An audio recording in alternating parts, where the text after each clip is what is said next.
Boa noite a todos. É com muita alegria que estamos aqui mais uma vez para fazermos o Evangelho dessa terça-feira, dia 26/7/2022, em nome do Centro Espírita Capitão Vendramini e Arca de Noé. Vamos lembrar que as palestras públicas acontecem todos os domingos às 19 horas. Então vamos, antes de começar o nosso estudo dessa noite, que é do livro Palavras de Vida Eterna, psicografado por Francisco Cândido Xavier, pelo Espírito de Emmanuel. Vamos elevar os nossos pensamentos a Deus, a Jesus, a equipe do Dr. Bezerra de Menezes, os seus trabalhadores de luz, que são os protetores da nossa casa, e vamos pedir que a gente tenha um estudo tranquilo, que cada um possa tirar melhor proveito dessa obra tão grandiosa, que assim seja. A nossa leitura de hoje está no livro, está na lição número 82, Tua Obra. Mas prove cada um a sua própria obra, e terá glória só em si mesmo, e não no outro. Paulo, Gálatas, capítulo 6, versículo 4. Ainda mesmo que te sintas em lugar impróprio, as tuas aptidões, e mesmo que as tuas atividades pareçam sem qualquer importância, lembra-te de que a lei do Senhor te coloca presentemente na condição em que podes produzir melhor e aprender com mais segurança.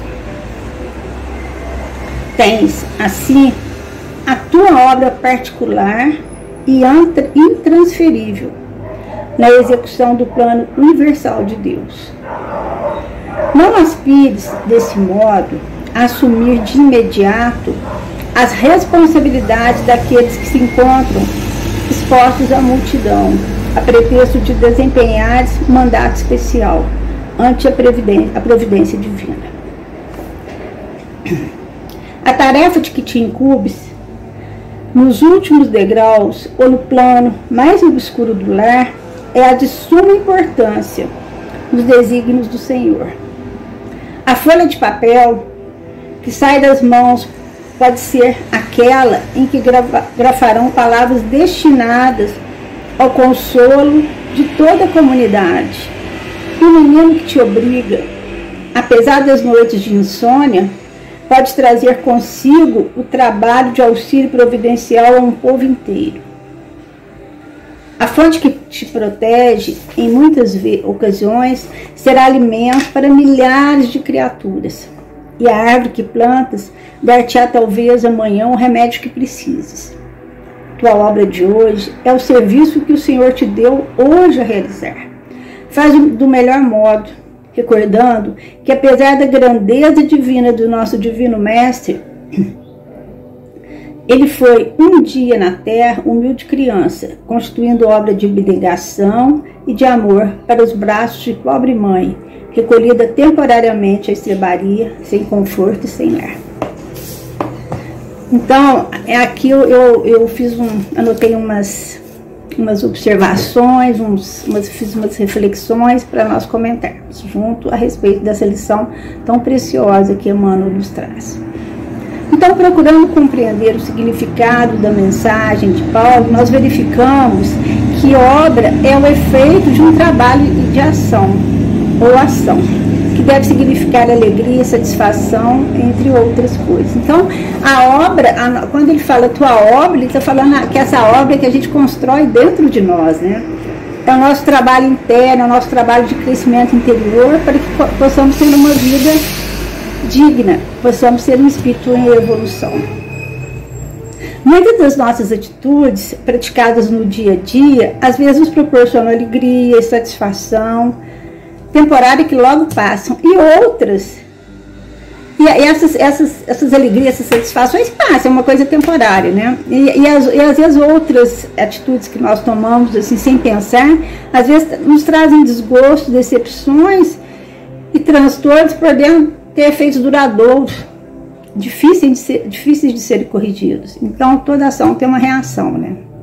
Então a gente tem que, quando Paulo fala na lição aqui, que a nossa obra é no dia a dia, a gente tem que fazer o melhor que a gente pode a cada dia, a cada hora, a cada minuto. E como que a gente faz isso? Se dedicando de corpo e alma àquela tarefa, sem pensar para frente, sem pensar para trás. O homem, de modo geral, em suas ações, busca benefícios imediatos e nessa maneira de comportar-se prejudica relacionamentos e situações, destrói o meio ambiente, causando danos a si, aos familiares e à humanidade. Então, quando a gente quer uma coisa muito imediata, a gente não tem tempo de dedicar a ela, né? A gente não pensa para fazer. A gente quer um resultado que não teve trabalho, a gente quer, pronto, já sai o resultado pronto. E isso não existe, né? Ontem eu estava ouvindo uma palavra do Rossandro Kissinger, eu acho que é o nome dele, que é um palestrante espírita, psicólogo, que acho que todos conhecem, ele falando que faz 20 anos que ele estuda, que ele faz palestras, fora os anos de estudo, né? E que ele passou a ser muito conhecido a partir de 2017. Aí que as pessoas acham que ele surgiu de um dia para o outro, e não é, né? Primeiro ele teve um trabalho na doutrina, trabalho como psicólogo, como profissional, que tem uma linha de educação muito grande. Então ele se dedicou muito para chegar onde ele chegou. Então as coisas não são imediatas. A gente observa o exemplo da natureza, né? Que olha, a natureza é muito sábia, né? Quando a gente observa uma flor, uma planta, quanto tempo que ela demora para florescer, né? Então nada pode ser rápido, a gente tem que construir as coisas dentro de nós. Às vezes, insatisfeitos com a nossa situação profissional, social, financeira, familiar, física e emocional, imaginamos esquecidos pela providência divina. Aspiramos melhores condições, mas muitas vezes não nos empenhamos para atingi-la. Então, não adianta a gente sonhar com aquilo que a gente não conquista, né? Até uma coisa do Evangelho que fala para a gente bater a porta, para a porta abrir. Mas pra gente bater, quando significa a gente bate a porta, a gente tem que trabalhar, né? A gente tem que fazer a nossa parte. Nós vamos lembrar agora daquela parábola do filho pródigo, né? Que o pai deixou o filho ir. Ele tinha 2 filhos, né? E um quis a parte da fortuna dele e caiu no mundo. Gastou todo o dinheiro e quando ele estava na miséria, ele voltou para os braços do pai. Voltou mesmo? Nunca. Voltou outra pessoa, madura, dando valor às coisas, trabalhou em muitas coisas, passou muita coisa, cresceu espiritualmente, cresceu moralmente, cresceu mentalmente, cresceu de todas as formas. E o pai o recebeu de braços abertos. E o outro filho, ali tinha ficado, ele se revoltou, porque ele ficou ali o tempo todo com o pai não fazia um churrasco para ele, para recebê-lo, que quando o filho pródigo chegou, o pai mandou fazer uma festa para recebê-lo. E o pai falou para ele que ele não precisava fazer uma festa, porque ele estava ali com ele todo dia, e o outro estava perdido e foi reencontrado.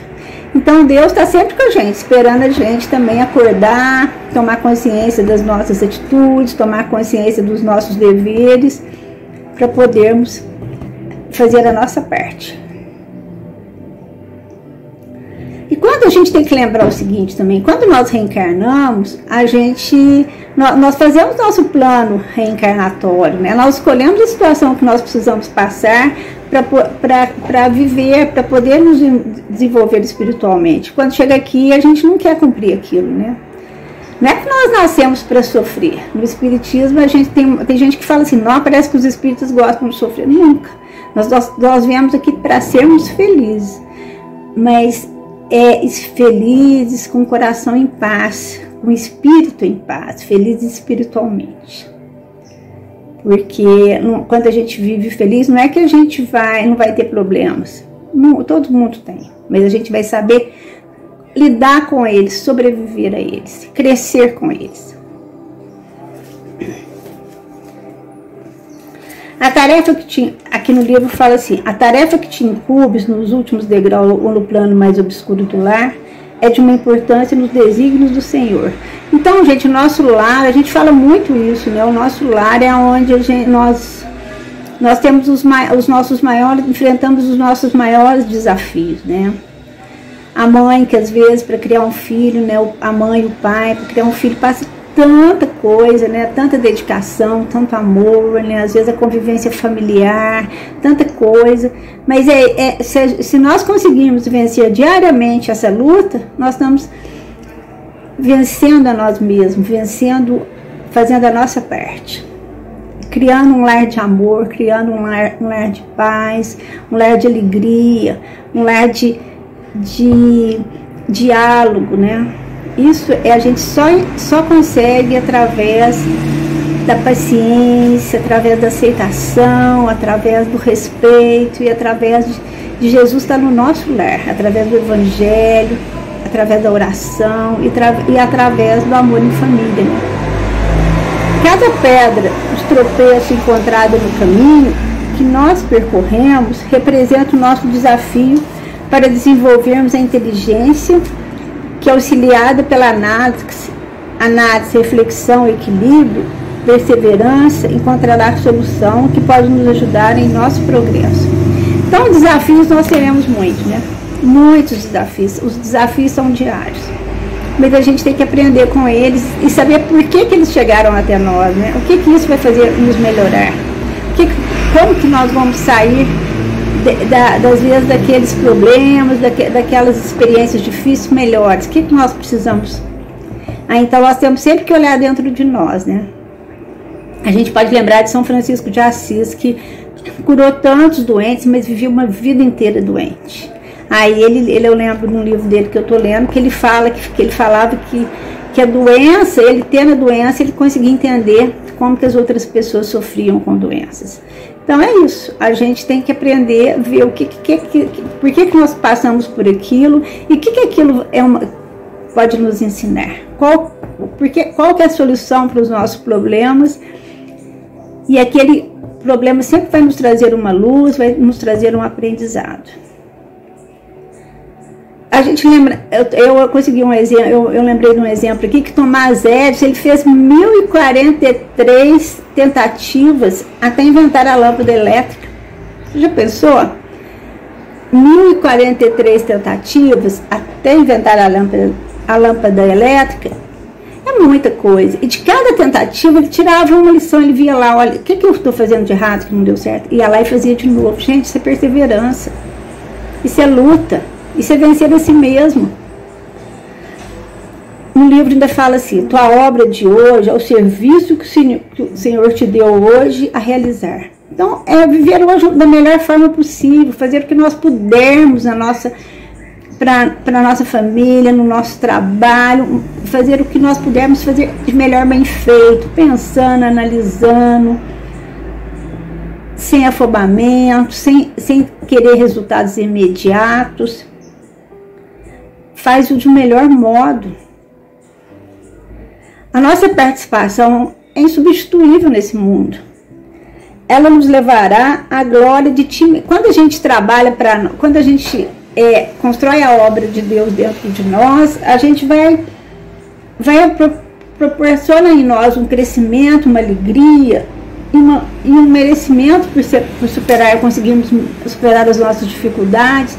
Quando a gente fala isso para vocês, a gente está falando para a gente também, né? Então a gente tem que fazer isso, a gente tem que viver com alegria, aceitar as dificuldades e pensar que elas passam e que a gente tem que lutar. Aprendemos a conviver com o que somos,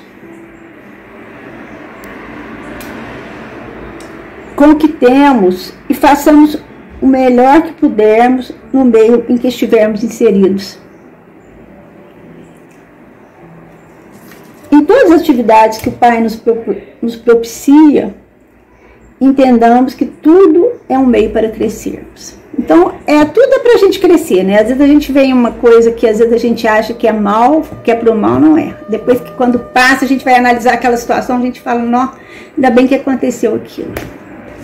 No livro Mensageiros, psicografado por Chico Xavier, o livro Mensageiros é aquela série do André Luiz, né? Que tem o Mensageiros é o segundo livro, o primeiro livro é o Nosso Lar.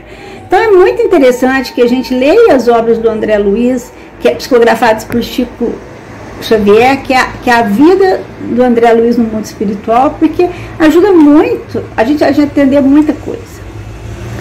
Alfredo, que é o dirigente da colônia espiritual, onde o André Luiz e o seu orientador espiritual desse livro, Aniceto, estão visitando, ele fala o seguinte, que às vezes é preciso refazer o aprendizado, melhorando o coração. Então, a gente tem que ter amor no coração, a gente tem que ter compaixão. Então, a gente tem que aprender com o coração, ter perdão. Os voos de grande altura pedem asas fortes. Ninguém pode trair leis evolutivas. Quando crescemos para o Senhor, seus ensinos crescem igualmente aos nossos olhos. Então, cada vez que a gente vai descortinando esse mundo espiritual, cada vez que a gente vai crescendo espiritualmente, vai abrindo novos horizontes para nós. Então, essa era a nossa lição para hoje. Agradecemos a presença de todos e pedimos que Deus nos abençoe. Que assim seja. Muito obrigada.